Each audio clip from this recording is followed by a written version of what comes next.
Attention, Doug Flynn. I know. They'd love it. Hope for the Warriors. That's right. All right. Hey, Fish, we are live. We're talking baseball playoffs drama, football conspiracy theories, NBA controversies, and we're going to talk a little undercover jet setter about travel, food, wine, mixology, and golf, and how you can produce a show like that. Plus, we got a little clip about you in there. Hi, everybody. Welcome to Daly Fish. John Daly here with Eric Snyder, a.k.a. Fish. We are coast to coast coming to you from Las Vegas. In Myrtle Beach, we talk sports, entertainment, and everything in between. Fish, we're going to have some fun with this one. Just you and me tonight. Yeah, it's great. That's the way it should be. Absolutely. It's all about us. All right, it's time for the daily grind. Fish, one of the worst umpiring jobs I have seen in a long time that probably cost the Red Sox a chance to go up 3-1 on the Astros in the American League Championship Series. Laz Diaz is now coming close to Angel Hernandez fame as the worst umpire in Major League Baseball. Here's what's interesting. According to ESPN Stats Info, Diaz missed 21 ball strike calls last night. One of them was a curveball, clearly in the strike zone, that would have been strike three, ending the inning. Instead, Jason Castro then roped a go-ahead RBI single that eventually led to a 9-2 Astros win. Now, as a Red Sox fan, and I'll admit it, I had a hard time sleeping last night after that. I was so pissed off about that.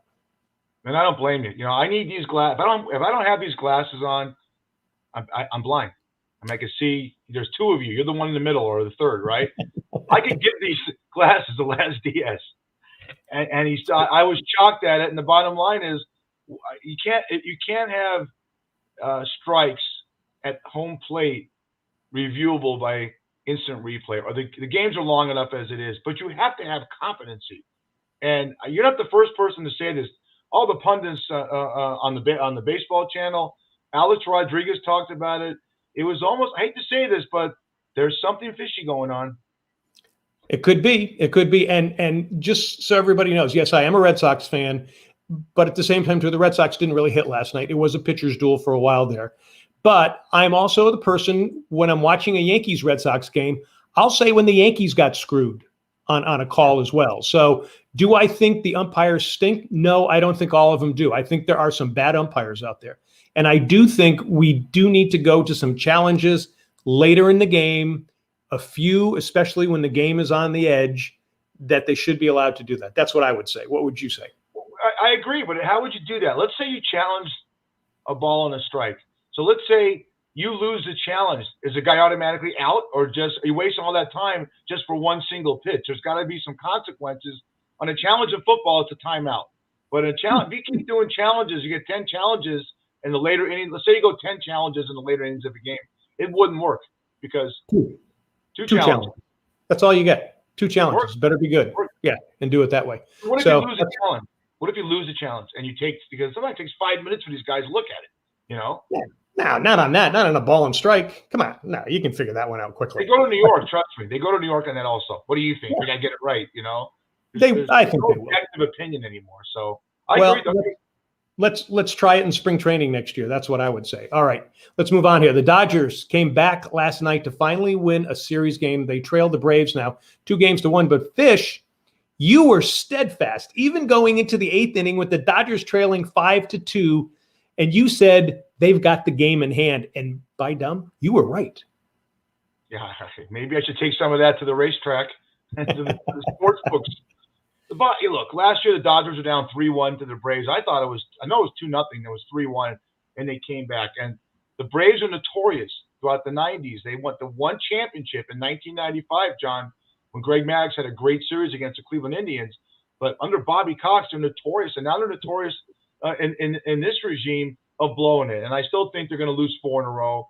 And look, when the Dodgers get Max Muncy back and the chance to get Kershaw back for the World Series, you could cry all you want about balls and strikes.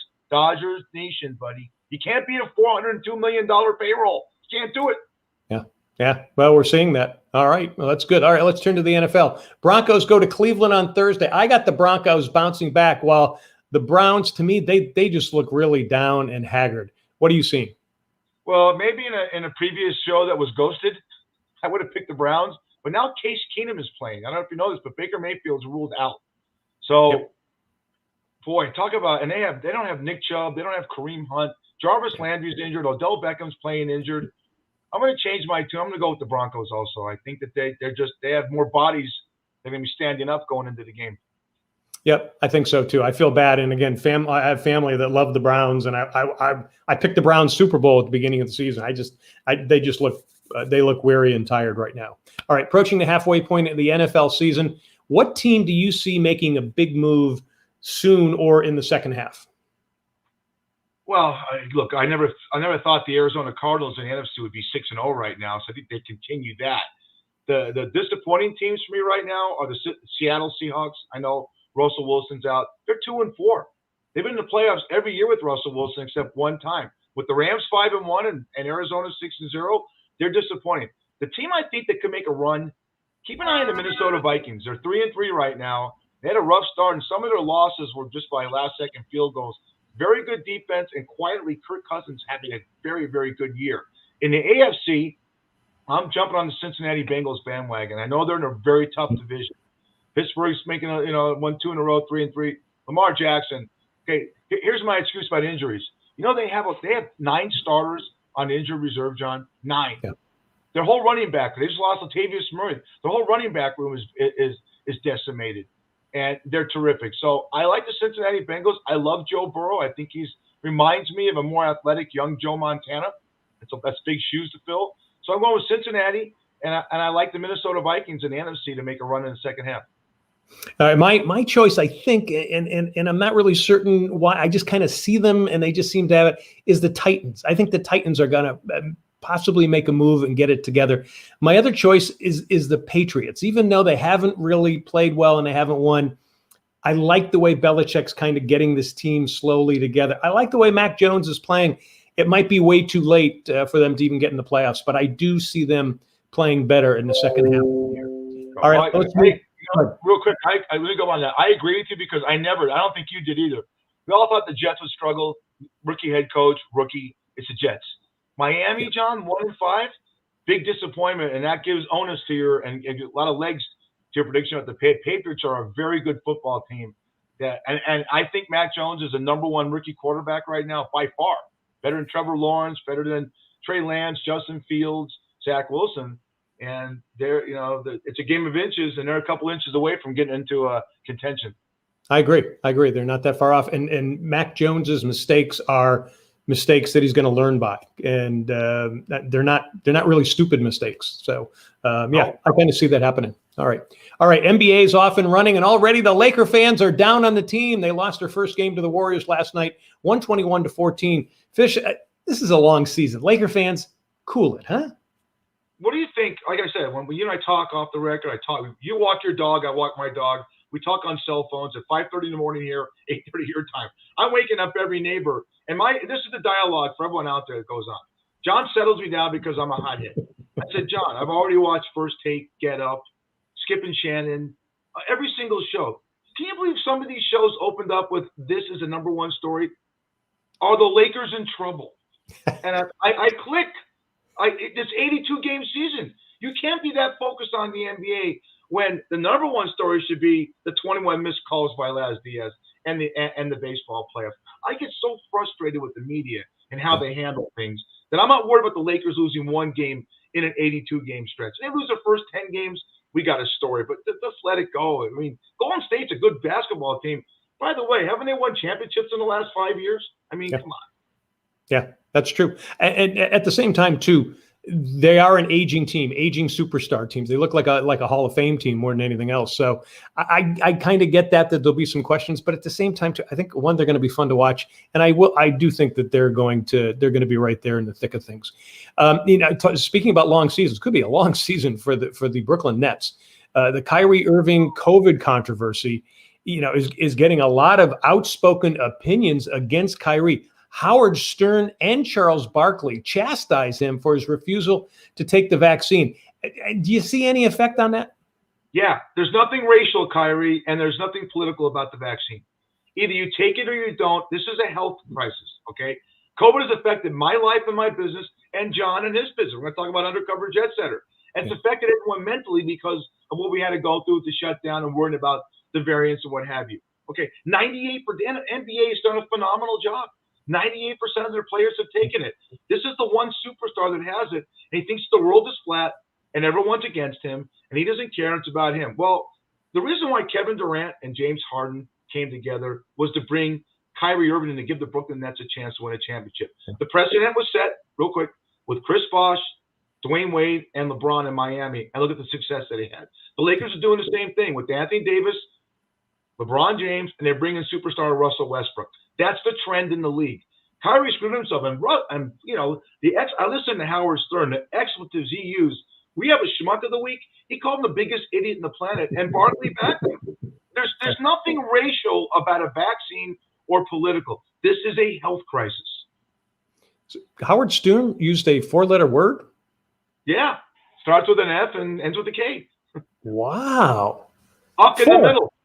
Fork. A fork. Yes. All right. Well, he's a Brooklyn Nets fan. He's a Nets fan. So, you know, imagine you're Red Sox, Cleveland Browns, and imagine your superstar doesn't want to play, and everyone else is taking the vaccine. Okay. Yeah. By the way, Andrew Wiggins just took the vaccine in the NBA.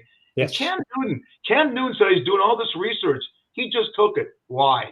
Because they know, number one, it's probably the right thing to do, and two, everyone else is give me that money sign. But by the way, when you see that 98% of the people in your league are taking it, there's nothing racial about this. Yeah. Yep, absolutely. All right, the NHL has suspended the Sharks' Evander Kane for 21 games for a COVID protocol violation. He submitted a fake COVID vaccination card to the league. Now, Fish, he was cleared in other allegations from his estranged wife, but this guy seems to be running into trouble after trouble after trouble, and he's a decent player, too. How about the markers he had in Las Vegas at the Cosmopolitan and other hotels? Yeah. Allegedly, he paid him off, or someone did. But this guy, the National Hockey League isn't used to having loose cannons in their league. There's no steroid things. This is a good bunch of guys. And believe it or not, Evander Kane is not a basic, really likable guy in the locker room. He's the first guy to fight. He's the first guy to fight. He's a hard player. I think he's maybe a little, maybe a little Xanax or something. And there's a little something that's missing. You're gonna present a fake vaccination card. For Christ's sake, they're not gonna figure this out. Stop. Yeah, ridiculous. All right. Before we go on, I got the Hope for the Warriors t-shirt on. Shout out to them. They help a lot of our wounded warriors, and they're great guys. Johnny Bench and Doug Flynn are a big part of it. So we do a tournament with them every year. We've actually had them on the show. So we'll talk more about that in upcoming shows. All right. Questions or comments during a live show, use the chat box here or email us at dailyfish1, the number 1 at gmail.com. You can post to Facebook at daily.fish.5. Better yet, record yourself short, tight, and horizontal on your smartphone. We're actually going to talk about that a little later on, and send it to dailyfish1 at gmail.com. All right, let's talk about something fishy. Now, I'm wondering here, Fish, there might be a conspiracy brewing in the NFL in the aftermath of the Gruden resignation. Now, we're hearing that the Gruden emails are only the tip of the iceberg. If so, why are the other emails involving others held back? Why are we not seeing them? And I'm not saying there's definitely something, but it does raise some questions. What do you think? First of all, kudos to the Raiders for the way they played last weekend. All the pundits that picked them to lose, all 96% that I counted, the Raiders came out and punched them in the mouth. And I have inside sources that tell me that John Gruden is livid and fuming. Not over what he said in the emails. He's got some contrition, and he's got remorse about what he said, and he knows that he hurt people. But he knows that the emails he sent, not only to Bruce Allen and others, you and I are very good friends, and if I sent an email to John Daly for 7 years, calling people queers, fags, and making fun of African Americans, either you're going to respond me with, stop that, I don't want this in writing, or you agree with me. Yeah. I'm tending to believe that some of those people coming back were agreeing with him and egging him on. No one told him to stop. It's written. That's number one. What Gruden's pissed off about is the fact that it's almost 700,000 emails, and he's the only one. And Daniel Snyder, there's Bruce Allen, Jeff Pastors, the head legal counsel. Not one had anything discriminatory about anybody else. He's the only one. So I can see why he thinks deep down he's pissed off there's a conspiracy theory, because he knows what the responses are. He's not the kind of guy who's going to rat anybody out. He's got Italian blood in him. I don't know if he has Italian blood, if he has it, really, if it's in his genetics. But he's not going to rat anybody out. But he feels like he knows he did wrong, but he feels like someone else should come out. And again, John, we could end this right now. Do you really think the NFL is an old boys league? Do you really think if there's an email that's damning towards Daniel Snyder or their general manager or Jerry Jones or Robert Kraft or any owner, they're ever going to release it to the public, I say no. I agree with you as well. But you know what? The NFL's got to come clean if they're going to get rid of this, because a lot of people are beginning. We're not the only ones talking about this. So they've got to come clean with it. Can I ask you this? Do you think they're down the road when this thing settles down? Do you think there's a lawsuit by John Gruden, or do you, because that could, there's not, or you think, better yet, do you think there's a podcast in his future, or do you think there's a book deal? I would say the last two rather than the first one. I don't think a lawsuit. I think the NFL has the right, because the owners have a right. They're the owners of it. They can do what they want to do. I do think he will be competing against us. I think he will have a podcast. Will he get some pushback from people who are like, I don't want to because of what he said, but there are going to be other people who won't agree with him or feel that maybe, his private emails were used against him to hurt him. At the same time, too, I like John Gruden. Granted, I don't like what he said, but at the same time, too, he's compelling on TV. I thought he was great on ESPN. I think he'd be really great on a podcast. And, you don't need to get 100% of the market. If you get 1% of the audience, you're doing pretty good. So, yeah, I would say that. A book, I don't know. It depends. The problem with a book is if you write a book, you're going to have critics, and you better see both sides of the story, and you better come out with mea culpas and stuff like that. So I don't know. What do you think? If you have a book, you're gonna write it to call people out, and you better have the proof. The NFL is not going to release it. That could force him. He could say in his book that Daniel Snyder said these things, and you better believe that Daniel Snyder is going to sue him for slander or what have you, unless he has the evidence. That John Gruden saved those emails like the NFL did? Probably. Everything's in the cloud. You can go get it. So, I think there's a book down the road. Yep. Okay. Yep. We'll take a look at it. We'll follow that. Speaking of books, it's time for some binging books. Like we said, we want to hit you with some great films, TV shows, and books. Fish, what are you binging or what are you reading? Well, I'm binging Dope Sick. Now I'm 5 episodes into it. Nice. After the Red Sox lost, I was so high after the Dodgers. I watched the Red Sox. I'm rooting for you.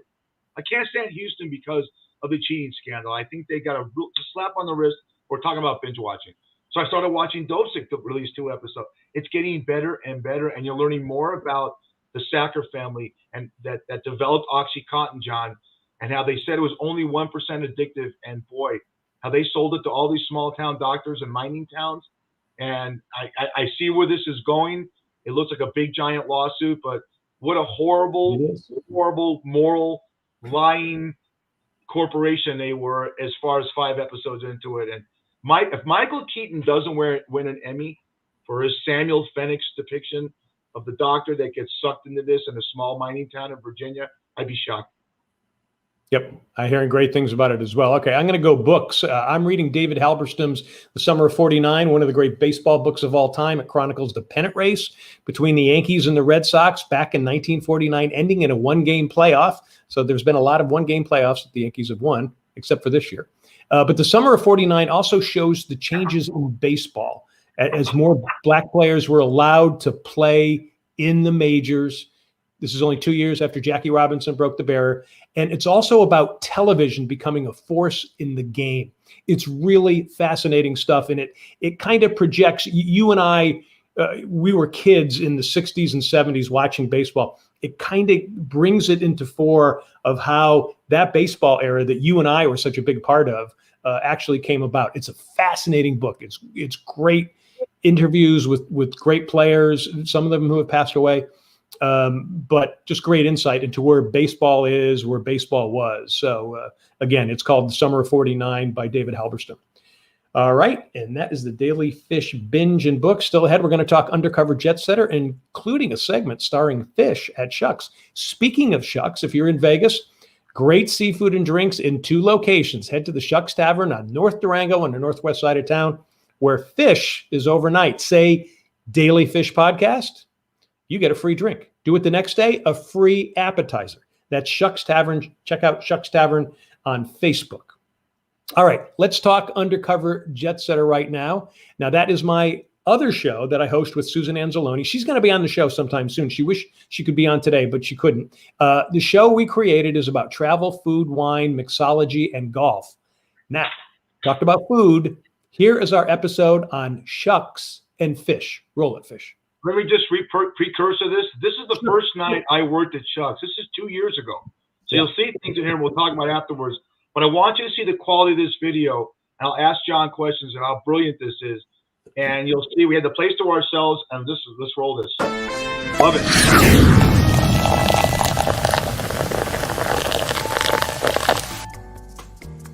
Who says you can't get great seafood in the desert? That's right. Look at these. Yes, they taste as good as they look. Where are we? At Shucks Tavern and Oyster Bar, northwest of the Las Vegas Strip. We hit Shucks late night, past midnight. Hey, it's Vegas, baby. That's right, to visit one of our top jet-setter bartenders, Eric Snyder, a.k.a. Fish. As usual, he dazzles us with these late-night delectables, 2 of Shucks' favorite appetizers. Oysters on the half shell, and you got the Dungeness crab. And you can't find better seafood, and I'm biased, but you can't find a better appetizer for the price. And the seafood here,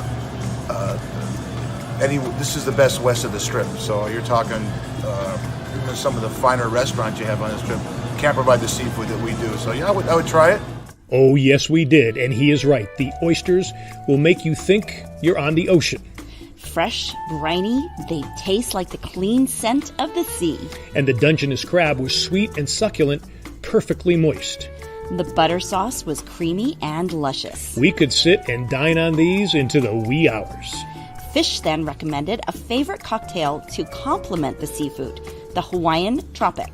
If you're going to come to Shucks, which is a seafood place, let's have something that's indigenous to the islands, to the shore, and this and that. So I'm going to put some ice in the glass. We're going to go equal parts right here. A little coconut rum, a little vanilla vodka. Just about like that. Take a old-fashioned pineapple juice. And you can do about a quarter of a lemon. A little sweet and sour mix. Excuse me.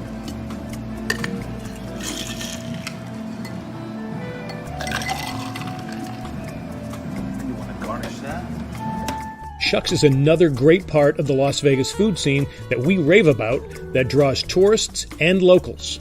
When you think of Shucks, you think of, wow, great fun, great gaming. They're one of the hugest Chicago Bears bars in Las Vegas. And then again, you have the seafood concept. So everything mixed together it's a recipe for success. Notice he said it's a Bears bar. But here's a jet-setter hidden gem. That's right. Fish is a Raiders fan. Listen how he gets back to the Raiders when we ask if only Bear fans can get in here. Well, I wouldn't want to be a Minnesota Viking or Green Bay fan or Detroit Lion fan, but we welcome all.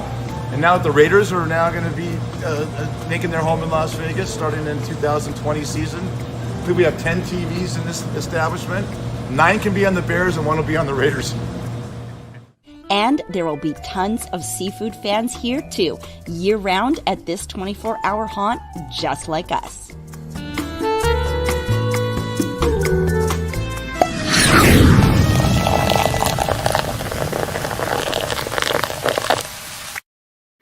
And it is definitely a great spot. But hey, clear up a couple of things there because you're no longer a Bears bar, right? Yeah, that was the first time I actually worked there. That was late December of 2019. Yeah. And we had the place to ourselves. We're no longer a Bears bar, and we were the biggest Bears bar in Clark County. And of course, COVID took that away because we couldn't put people in the bar, and DirecTV wanted more money. But the core of the place is still the same. It's still the.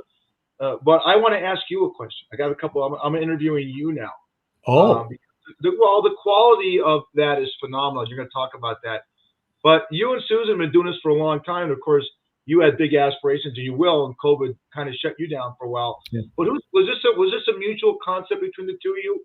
Or how did this thing come about? It was actually kind of an accidental one.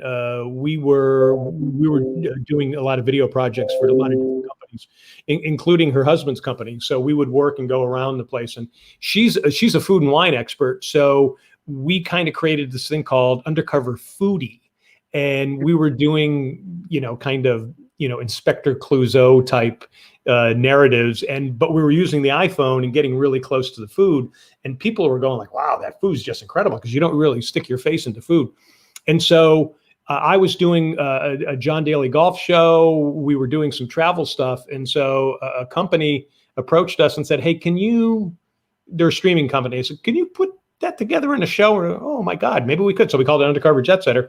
So it's travel, food, wine, mixology, and golf. And so we put it together. So we've got about 80 full-length TV shows right now. Again, all shot off the iPhone.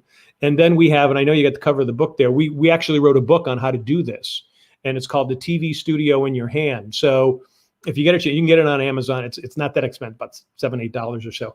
But for the most part, we've been helping people on how to shoot their vacation videos in addition to their business videos.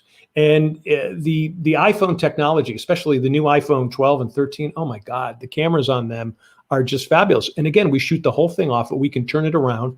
I can shoot videos and, in a matter of sometimes minutes, I can turn it around and have it up on social media as a, like a news magazine piece. So that's how we kind of doing that. And we were fortunate enough, we got to travel to a lot of places. So wherever we went, we would go shoot this, and people go, well, usually it takes you so long. No, with this iPhone, we can actually do it. And, we find little things like, for instance, one of the things that we do when we go somewhere or when we go to a restaurant, we try to find out something that's either not on the menu or not known. And we use that as a tip, so that when you go in there, you can say like, hey, we heard this on Undercover Jet Setter. Oh, wow, yeah, it is something. So for instance, people didn't know you were a Raiders fan. Okay, they could go in there and do that. We've been to restaurants like on Hawaii, and what's your best Mai Tai? Well, our best Mai Tai is one we don't have on the menu. We kind of keep it secret. Really? Okay, show us that. And we would do that. And then we would say, hey, go in there and ask for this, because you're not going to get it on the menu unless you know it. So we try to find the off the beaten path and the little things that people wouldn't normally know about, so that they'd be excited to go there. And so, it's a lot of fun. COVID killed us, because we had a huge contract in place with a travel platform. And that was a month before COVID hit, and then didn't happen. Of course, people aren't traveling. They're beginning to come back now. So we hope that that's going to change. Right. Well, like I said, you approached me years ago. I was working at a Montana Meat Company running the joint, which is a sister store of Shucks, and you did a wonderful piece on Montana meat. And then I was working at another place, we won't mention his name, and you did a great piece on the owner, and he had a booger in his nose. That's how good the camera was. Right. And I'm saying, John, I was skeptical. I've known you've been friends for 20 years. I said, how could you use that and provide that kind of quality? It was amazing. And I've seen, you got to go on Undercover Jet Setter. You got to see some of the pieces they've done on tropical places and restaurants and hotels. They said, Susan does the wine and John knows the golf. It's a brilliant, brilliant concept. I know you're on the DB&A network. You're one of their the concepts of shows, and I wish you the best of success. And I think now that things are starting to open up and we don't get any more spread, maybe you'll get that big contract again. Well, maybe we will, but it dovetails perfectly in with Daly Fish, because even though we're covering sports here and entertainment, you're one of the mixology people we turn to, because you've been a bartender for so long, and we love to find great recipes that people can do at home, or they're going to say, like, you know what, I can't put it together. I'm going to go over there and see Fish at Shucks. So that's what we're helping other businesses, but at the same time too, we're helping people. Let's say if they're going to travel, once they get back to travel, we teach them how to jet set and how to save money. But because of the COVID, what we were doing is we were teaching people how to jet set at home, even though they couldn't get out. So we had recipes, binge watching recipes as well. And so I think we were trying to be as helpful as we could to people, even though they couldn't travel through the pandemic. What's appealing about Undercover Jet Setter to me is I have a low attention span because I have ADT, all that stuff. I'm caught in that instant gratification. Your pieces are small and concise. And I always thought this, when my wife and I go to another city and we're in a hotel, what if we could go to Undercover Jet Setter and find a restaurant we want? you know. And that's where I think your concept is going, that you could be sort of a travel agent in a, you know, and show little 3-minute clips of this is where you go in San Antonio or Memphis or Rio or something like that. That's where I see it going. And like I said, I've seen you do 3 pieces in places I've run, and that Shucks thing was great. They gave us the whole place to do it, and you're finding something. You're finding a character. You're finding a recipe. You're finding what's a sports in this place, or you're finding a bartender that might have, you know, a crazy personality. So again, it's a winner, and we have to get back to normal and get all this crap done. Yep. That's what happens. All right. And just if you're going on YouTube, it's Undercover Jet Setter. No, it's youtube.com/Undercover Jet Setter. We're also on the DB&A channel as well. We're on an elephant video, and I'm trying to think where else we're on. We're on about 3 or 4 different things. But anyway, the one would be DB&A television, and also youtube.com/Undercover Jet Setter. Hey, and also remember, Daly Fish is live from Vegas and Myrtle Beach. Catch us on Facebook at daily.fish.5. DB&A television also. We're on Roku, Amazon Fire, and soon Apple TV. The DBA television website is dbnatelevision.com, and also on YouTube. Hey, if you need to write to us at dalyfish1@gmail.com. You can also post to Facebook at daily.fish.5. Better yet, record yourself just like I do. Just record yourself horizontal, steady, and record yourself. Yeah, just like that. And, you know, send us a question or send us a comment, and email it to dalyfish1@gmail.com. Fish, I know we're just about running out of time here. One of the interesting things, and you mentioned this, was that you went to the store. You're noticing a little shortage in the grocery stores, huh? Yeah, I don't like talking politics, but I think this is apropos that I watch the news with my wife, and you have all these ships outside the coast of California everywhere, just in a holding pattern, anchored. And I went to Target and I went to a Walmart, and it looks like, you ever see these post-apocalyptic shows where they go into a store and there's 7 things on the shelf?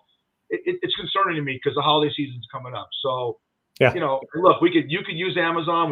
Vicky and I use Amazon to buy it for people, but it's always fun to go into a store and not see shortages of stuff. I'm seeing it in the supermarkets also right now, and I don't know. You're a political correspondent. How do we fix this? Well, to me, I think it's just really a supply and demand situation, and it's just a confluence of a lot of different things happening. Am I kind of scared? Yeah, especially for the Christmas season. Do I think it's going to eventually work itself out? Yeah. The problem is there's too many materials and products that weren't mined or created during COVID, and this is around the world. Now people are coming back and they want to buy this stuff, so it makes prices go up. So there's a bigger demand.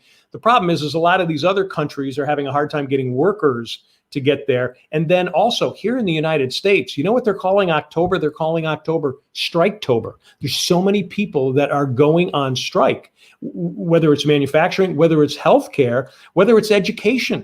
There's a lot of people who feel that, you know, hey, they should be getting more coming to them, all the stuff that they've done. So we've got this confluence of things happening. On the other hand, I'm also seeing a lot of economic activity. So I think things are going to work their way out. We may have a little bit more pain over the next 3 or 4 months or so, but I've got to think the early part of 2022 economically should be better. It should even out, and we should start seeing the economy coming back. Well, you do. But the one thing there's not a shortage of, believe it or not, when you go to a Target, is toilet paper and paper towels. So at least I think my wife she should go in my other room right here. When the pandemic started, you and I could have wiped our asses for 3 years. I said, what the fuck are you doing? You know, you could clean our windows for 10 years. Well, what if someone used toilet paper in the neighborhood? F them. Take it back. You know. So now things are looking up. Let's talk about Susan Angeloni in 1 second. She's a great partner that you have.